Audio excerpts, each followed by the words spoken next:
ಕಾಂಗ್ರೆಸ್ ಕರ್ನಾಟಕದ ಗ್ಯಾರಂಟಿ ಇಡೀ ದೇಶಕ್ಕೆ ಮಾಡೆಲ್ ಅಂತಾರೆ. ಆದ್ರೆ ಕಾಂಗ್ರೆಸ್ನ ಹಿರಿಯ ಶಾಸಕ ಅರವಿಂದ್ ದೇಶಪಾಂಡೆ ಅವರು ಹೇಳಿದ್ದಾರೆ, ಈ ಗ್ಯಾರಂಟಿಗಳಿಂದ ಅಭಿವೃದ್ಧಿ ಆಗ್ತಾ ಇಲ್ಲ, ನಾನೇನಾದ್ರು ಮುಖ್ಯಮಂತ್ರಿ ಆಗಿದ್ರೆ ಇದನ್ನ ತರ್ತಾನೆ ಇರಲಿಲ್ಲ ಈ ತರ ಗ್ಯಾರಂಟಿಗಳನ್ನ ಅಂತ ಹೇಳಿ.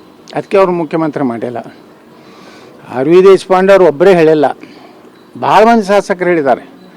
ಇಷ್ಟು ಶಾಸಕರು ಕಾಂಗ್ರೆಸ್ ಶಾಸಕಾಂಗ ಪಕ್ಷದಲ್ಲಿ ಅನುದಾನ ಇಲ್ಲ, ನಮಗೆ ಅಭಿವೃದ್ಧಿ ಆಗ್ತಾ ಇಲ್ಲ, ಎಷ್ಟು ಮಂದಿ ಹೇಳಿದ್ದಾರೆ. ನಮ್ಮ ಬಿ ಆರ್ ಪಾಟೀಲ್ ಆಳಂದ್ ಹೇಳಿದ್ದಾರೆ, ಇನ್ನೊಬ್ಬರು ನಮ್ಮ ಬಳ್ಳಾರಿ ಏನು ಗ್ರಾಮೀಣದಿಂದ ಆರಿಸಿ ಬಂದಾರಲ್ಲ ಹಿರಿಯ ನಮ್ಮ ಶಾಸಕರು, ಅವರು ಒಂದು ಭಾಷಣದಲ್ಲಿ ಹೇಳಿದ್ರು, ಒಂದು ಬುಟ್ಟಿ ಮಣ್ಣು ಸಹಿತ ನಾನು ಕಾನ್ಸ್ಟಿಟ್ಯೂನ್ಸಿಯಲ್ಲಿ ಒಂದು ರೋಡಿಗೆ ಹಾಕೋದಾಗಿಲ್ಲ. ಗೋಪಾಲಕೃಷ್ಣ ಎನ್ ವೈ ಗೋಪಾಲಕೃಷ್ಣ ಅವರು ಹೇಳಿದ್ರು. ಅಂದರೆ ಕಾಂಗ್ರೆಸ್ನಲ್ಲಿ ಸಾಕಷ್ಟು ಜನ ಈ ಗ್ಯಾರಂಟಿ ವಿರೋಧಿಗಳಿದ್ದಾರೆ. ಆದರೆ ಅನಿವಾರ್ಯ ಏನಾಗಿದೆ ಅಂದರೆ ಇವತ್ತು ಸರ್ಕಾರ ಇದೆ ಅನ್ನೋಂಥ ಕಾರಣದಿಂದ ಇವತ್ತು ಅವರು ಒಳಗೂ ಮಾತಾಡ್ತಾ ಇದ್ದಾರೆ ಶಾಸಕಾಂಗ ಪಕ್ಷದಲ್ಲಿ.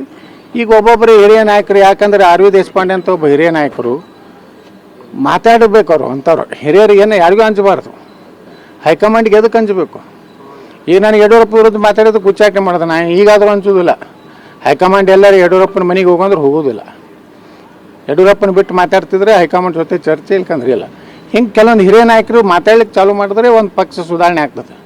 ಇಲ್ಕಂದ್ರೆ ಕೆಲವೊಂದು ಆಸ್ತಿಗೆ ಆದಂಗೆ ಆಗ್ತದೆ ಕೆಲವೊಂದು ಪಕ್ಷಗಳು. ಸರ್, ಇವತ್ತು ಮುಖ್ಯಮಂತ್ರಿಗಳು ಸಚಿವರ ಒಂದು ಔತಣಕೂಟ ಕರೆದಿದ್ದಾರೆ. ಅದು ಬೇರೆ ಬೇರೆ ರೀತಿ ವ್ಯಾಖ್ಯಾನಗಳನ್ನ ಒಂದಷ್ಟು ಚರ್ಚೆ ಆಗ್ತಾ ಇದೆ.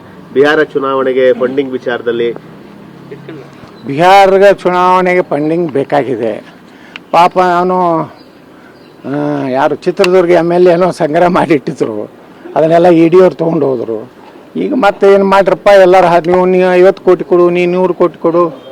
ಇಲ್ಲಿ ಬೆಂಗಳೂರು ಒಬ್ಬರು ಉಸ್ತುವಾರಿ ಅದಾರಲ್ಲ, ಸ್ಕ್ವೇರ್ ಫೀಟಿಗೆ 75 ರೂಪಾಯಿದಂಗೆ ವಸೂಲಿ ಮಾಡಕತ್ತಾರೆ ಬೆಂಗಳೂರಿನಾಗ. ಅದ್ರಲ್ಲಿ 50 ರೂಪಾಯಿ ನಮಗೆ ಕೊಡುತ್ತೆ ರಾಹುಲ್ ಗಾಂಧಿ ಕೇಳ್ತಾ ಇದ್ದಾನೆ. ಅದ್ರ ಸಲ ಕರೆದಾರೆ ಮಗ. ಅದಕ್ಕೆ ಸಿದ್ದರಾಮಯ್ಯನವರು ಹೆಚ್ಚು ಹಣ ಸಂಗ್ರಹ ಮಾಡಿಕೊಡ್ತಾರೋ, DK ಶಿವಕುಮಾರ್ ಹೆಚ್ಚು ಸಂಗ್ರಹ ಮಾಡಿಕೊಡ್ತಾರೋ, ಅದ್ರ ಮ್ಯಾಗ ನವೆಂಬರ್ ಕ್ರಾಂತಿ ಆಗೋದಿದೆ. ನವೆಂಬರ್ ಕ್ರಾಂತಿ ಡಿಪೆಂಡ್ ಏನಿದೆ ಅಂದರೆ ಈಗ ಯಾರು ಹೆಚ್ಚು ಕಾಂಗ್ರೆಸ್ ಹೈಕಮಾಂಡ್ಗೆ ಫಂಡ್ ಕೊಡ್ತಾರೋ ಅವರು ಮುಖ್ಯಮಂತ್ರಿ. ಸಿದ್ದರಾಮಯ್ಯ ಹೆಚ್ಚು ಫಂಡ್ ಕೊಟ್ಟರೆ ಹಿಂದುಳಿದ ನಾಯಕ ಮುಂದುವರಿಬೇಕಂತ ರಾಹುಲ್ ಗಾಂಧಿ ಹೇಳ್ತಾನೆ. ಸಿದ್ದರಾಮಯ್ಯ DK ಶಿವಕುಮಾರ್ ಕಡಿಮೆ ಕೊಟ್ಟರೆ ಬದಲಾವಣೆ ಅನಿವಾರ್ಯ ಅಂತ ಹೇಳಿ DK ಶಿವಕುಮಾರ್ ಮಾಡಬೇಕು. ಇಷ್ಟೇ, ಮತ್ತೊಂದೇನಿಲ್ಲ. Thank you sir.